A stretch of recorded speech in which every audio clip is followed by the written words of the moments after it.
when you talked about proving spending, so having receipts, etc. Yeah. For the works you're doing. So this was on refinancing within 6 months. Mm-hmm. Is that also an issue for financing beyond 6 months? I mean, obviously, it'd be really good to still have your receipts, etc., to prove what you've done. But I just wonder whether that was a specific issue, pre 6 months. It's more of an issue, I would say. I'm a great believer in covering for the worst case scenario, just to be on the safe side.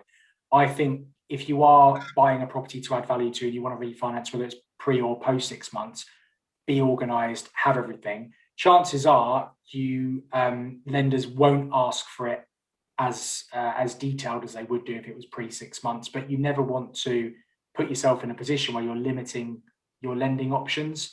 So, I mean, personally, I just think, just be organised anyway. Should you really be paying people cash in hand? Probably not. But yeah, it's I think it's just a good habit to get into anyway, to keep yourself updated with all these kind of things, keep invoices, keep receipts, and have things prepared, ready to submit with an application. If it was after 6 months, we wouldn't do it as standard. Pre 6 months we would, but again, it would be down to the lender. And who knows, you might be going to buy a property next week, 6 months comes along and you refinance and things have changed, and actually lenders are now looking for it. So always be ahead of the curve. So the question is, are there higher interest rates for the 95%? Yeah, well, mortgage. That example that I gave was based on one of the best 90% loan to value mortgage rates at the moment, which was with Metro at 3.19%. So I basically worked out what the monthly payment would be on a £570,000 mortgage, which is 95% of 600, which is the top end, over a 25-year period. And that's where I got that sort of 20, I think it was 2,765 or something like that off the top of my head. And so that's the rate that I based it on. I think it's going to be around 2.5% to 3%. I can't see it being any less than that, because unless, of course, the government put pressure on the lenders to make those changes and to bring those rates down. The problem that you're then going to have, which could be a problem, is you've got your non-government backed loans at 90%, which could end up having higher interest rates than the government backed loans at 95%. So we've got to be a bit careful of that. In all honesty, Chris, we're not going to know until about a month's time when these products start being released. But I mean, I'm actually hoping that they start being released before next month's meeting, so I can do a little bit of a bit on it and a bit of a rundown as to what these rates are looking like. I just, while you were talking about the those 95% mortgages, I was just wondering what the terms were. Are they still like a 2, 3, 5 year fixed term, or is there what are the terms looking like at the moment? They haven't released anything, Louise, to be honest with you. We really are in the dark. I would imagine they're going to be at 2 and 5. I mean, I bought my first property on the old help to buy scheme back in 2012, I think it was. Nice little flat by the station in St Albans. And yeah, that was on a 2-year fixed rate. So I expect it to be 2 and 5. I've got issues with both. I think there's pros and cons to both.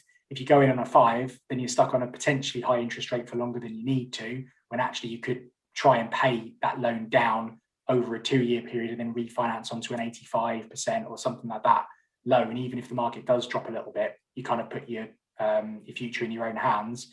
And at the same time, as I've mentioned already, if you put yourself on a 2-year fix and you aren't in a position to make those overpayments and really get that loan to value down, then you could end up being in a tricky situation where you either have to make that big lump sum payment to bring that down to 95%, or you're sitting on a standard variable rate, which we know can be quite horrific, ranging really from 4 to 6% plus in some instances. So yeah, I'm just wary across the board with this. It's just not quite sitting right with me. And I had a big old Twitter discussion with quite a high profile. In fact, he's head of AMI, which is I can't remember what it stands for. It's basically the Mortgage Lenders Association.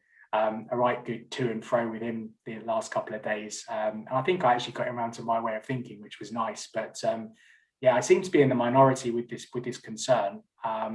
Yeah, I was But just going to say the same actually, Sam. I was listening to a group this morning discussing it, and some really, really high profile property experts who were just absolutely, so happy about these.